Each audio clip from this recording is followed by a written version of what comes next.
يعد النادي الإفريقي واحداً من أعمدة كرة القدم في تونس وأحد أعرق الأندية في القارة الإفريقية، حتى لقب بعميد الأندية التونسية. تأسس هذا النادي العريق يوم 4 أكتوبر عام 1920 في قلب العاصمة تونس، وكان منذ بداياته رمزاً للهوية الوطنية وروح المقاومة خلال فترة الاستعمار.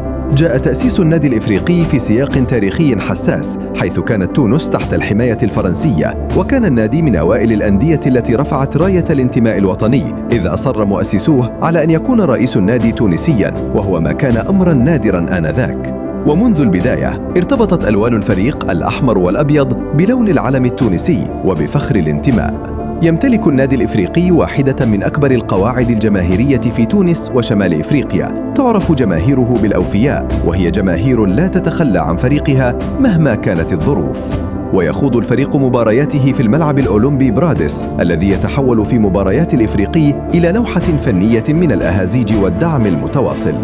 حقق النادي الإفريقي العديد من الألقاب التي جعلته من كبار الأندية التونسية، وكان الفريق دائما منافسا قويا لغريمه التقليدي الترجي الرياضي التونسي في ديربي العاصمة، أحد أشهر الديربيات في إفريقيا. على الصعيد الإفريقي كتب النادي الإفريقي اسمه بأحرف من ذهب عندما توج بلقب دوري أبطال إفريقيا 1991، ليكون أول ناد تونسي يفوز بهذه البطولة. كما شارك في عدة مسابقات قارية أخرى وبلغ مراحل متقدمة، ما عزز مكانته على المستوى الإفريقي.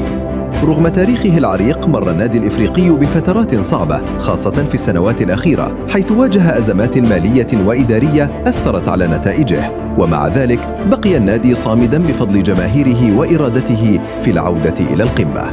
اليوم يسعى النادي الإفريقي لاستعادة أمجاده من خلال إعادة بناء الفريق والاعتماد على المواهب الشابة، إلى جانب تحسين الاستقرار الإداري والمالي، ويظل هدفه الأساسي هو العودة للمنافسة بقوة على الألقاب المحلية والقارية. النادي الإفريقي ليس مجرد فريق كرة قدم، بل هو جزء من تاريخ تونس وهويتها الرياضية. من التأسيس في زمن الاستعمار إلى التتويج القاري والعودة من الأزمات، يظل هذا النادي رمزاً للصمود والعراقة، وسيبقى عميد الأندية التونسية قصة عشق لا تنتهي بين فريق وجماهيره.